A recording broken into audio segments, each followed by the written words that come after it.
এর আগে কেন এই সমস্ত কাম করলেন? আমি নিজের ইচ্ছা তো করি না। আমি ঘুমের ওষুধ খেয়েছি, আমার মাথায় কি ঘুমের কোনো চান্স ছিল? আমি তো ঘুম অবস্থায় ছিলাম।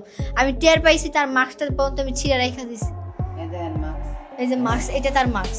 সে আমার বাসায় আয়সা দরজা আটকায় দিছে, কিরকম কি কাজগুলো না করছে মামলার মধ্যে উল্লেখ করছে, এমনকি আমার আম্মুর কাছে আমি বলছি। এখানে পর্যন্ত যখন আমার সাথে খারাপ কাজটা করতেছে বলছে চুপ করো, আমি তোমাকে বিয়ে করব।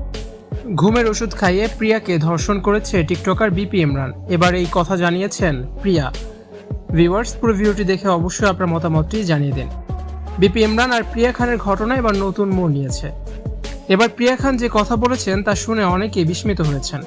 প্রিয়া খান বলেন, বিপি ইমরান ওই দিন মাস্ক পরে তার বাসায় আসে, তার রুমে ঢুকে তার সাথে অনৈতিক কার্যকলাপ করে। তবে সে নাকি এর কিছুই টের পায়নি, সে ঘুমের মধ্যে ছিল।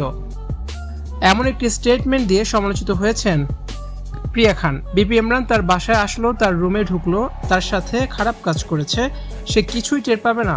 বাসায় তো তার মাও আছে, মা মেয়ে কেউই টের পেল না? তারা দুজন তো আর একসাথে ঘুমিয়েছিল না? এমন নানান ধরনের মন্তব্য করছেন নেটিজেনরা।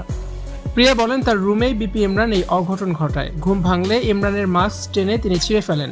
সেই মাস্ক রেখে দিয়েছেন প্রিয়া খান। ফরেন্সিক রিপোর্টে সত্যতার প্রমাণ হবে বলেও তিনি দাবি করেছেন। ইমরান শুটিং করার সময়ও তাকে বাজেভাবে স্পর্শ করত, অশ্লীল কথাবার্তা বলতো। এসব কিছুই জানান প্রিয়া খান ও প্রিয়া খানের মা।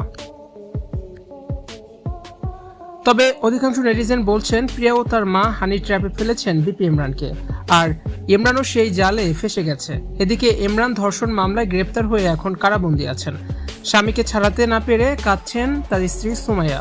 সুমাইয়া বলেন, প্রিয়া ও তার মা এভাবে হানি ট্র্যাপে ফেলে একটা সংসার নষ্ট করে দিবে আমি কখনো তা ভাবিনি। মেয়েকে দিয়ে মা এসব করিয়েছে। তার মা যদি দেখে ইমরান তার মেয়েকে ডিস্টার্ব করছে, কেন আমাকে জানালো না? তারা একটা চক্র। ভিউয়ার্স, এই বিষয়টি নিয়ে আপনাদের কি মতামত অবশ্যই জানিয়ে কমেন্টস করুন, আর ভিডিওটি অবশ্যই বেশি বেশি করে শেয়ার করুন।